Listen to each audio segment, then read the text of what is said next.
హజ్ యాత్రలో ఉన్నటువంటి కొంతమందిని యాత్రికుల్ని జూన్ 22 నుంచి జూన్ 27 మధ్య గత ఏడాది ఉన్నటువంటి ఆ టైంలో ఆసిఫ్ బషీర్ అనే వ్యక్తి పాకిస్తాన్లోని పెషావర్ కి చెందినటువంటి వ్యక్తి ఆసిఫ్ బషీర్ హజ్ యాత్రలో ఉన్న యాత్రికులు ఎండ వేడిమిని తట్టుకోలేక చాలా మంది ఇబ్బందులు పడుతూ ఉంటే ఆ టైంలో వాళ్ళని సుమారు 350 మంది యాత్రికుల్ని ఆయన రెస్క్యూ చేసినట్టుగా తెలుస్తోంది.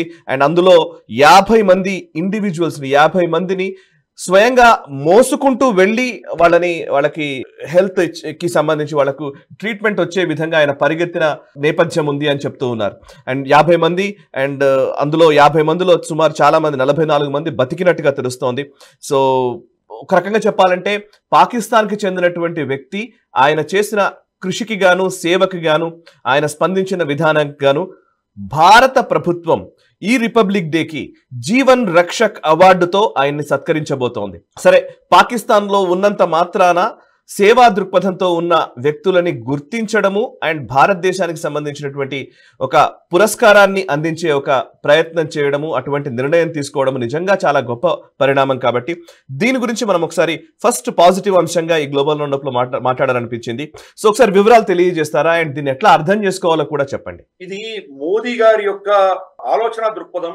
గత 10 ఏళ్లుగా ఈయన చూపిస్తున్నటువంటి ఏదైతే ఫోకస్ ఉన్నదో దానికి ఒక అద్భుతమైనటువంటి ఒక ఎగ్జాంపుల్ గా మనం చూడవచ్చు.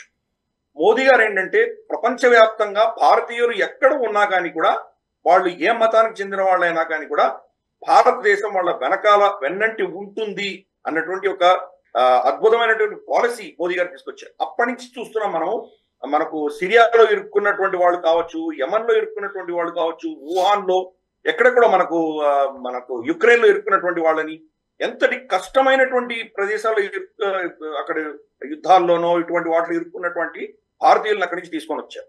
అలాగే గల్ఫ్ లో ఇతరత్ర చాలా ప్రాంతంలో వాళ్ళ మీద, ఫర్ ఇన్స్టెన్స్ ఖతార్ లో మన నేవీ ఆఫీసర్స్ ఎవరెవరి మీద అయితే మనకు ఉరి శిక్షలు వేసి వాళ్ళని పీడించే దిశగా ప్రభుత్వాలు నిర్ణయాలు తీసుకున్నాయో వాళ్ళని అందరినీ కూడా చాలా కష్టం మీద కాపాడి మళ్ళీ భారతదేశానికి తీసుకొచ్చేటువంటి పని మోదీ ప్రభుత్వం చేస్తోంది గత 10-10.5 ఏళ్లుగా. అలాగే మనం చూస్తే కనుక భారతీయ మూలాల నుంచి వెళ్ళినటువంటి ఈవెన్ చిన్న మన కూలీ నాలి చేసుకునేటువంటి వర్కర్స్ క్యాంపుల్లోకి వెళ్ళి ఆయన భోంచేసి వచ్చారు అక్కడ యుఏఈలో. కాబట్టి భారతీయుడు అన్నవాడు ప్రపంచంలో ఎక్కడ ఉన్నా నేను వెనకాల ఉన్నాను అన్నటువంటి ఒక భరోసా మోదీ గారు ఇస్తున్నారు.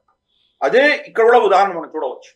సౌదీ అరేబియాలో హజ్ యాత్రకు వెళ్ళినటువంటి భారతదేశానికి నుంచి వెళ్ళినటువంటి ముస్లింలలో 24 మంది ముస్లింలను ఇతను ఆసిఫ్ అన్నటువంటి వ్యక్తి పెషావర్ నుంచి వచ్చినటువంటి వ్యక్తి పాకిస్తానీ.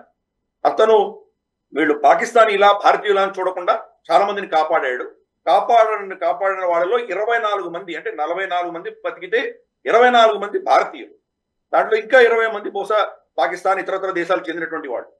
వాళ్ళని కాపాడినందుకు భారత ప్రభుత్వం అతన్ని రికగ్నైజ్ చేసి, అంటే భారతీయులను కాపాడినటువంటి వాళ్ళకు కూడా మనం కృతజ్ఞత చెప్పుకుంటున్నాం. అతను పాకిస్తానీ అయినా కానీ పర్వాలేదు, భారతీయుడు కాపాడబడ్డాడంటే కనుక దానికి కృతజ్ఞత తెలిపే దిశగా భారత ప్రభుత్వం ఈ నిర్ణయం అన్నది నభూతో భవిష్యత్ ఇంతవరకు ఎవరూ చేయలేదు, భారత ప్రభుత్వం చేసింది. ప్రపంచంలో కూడా ఇటువంటి చర్యలు చేసిన దాఖలాలు మనకు లేవు.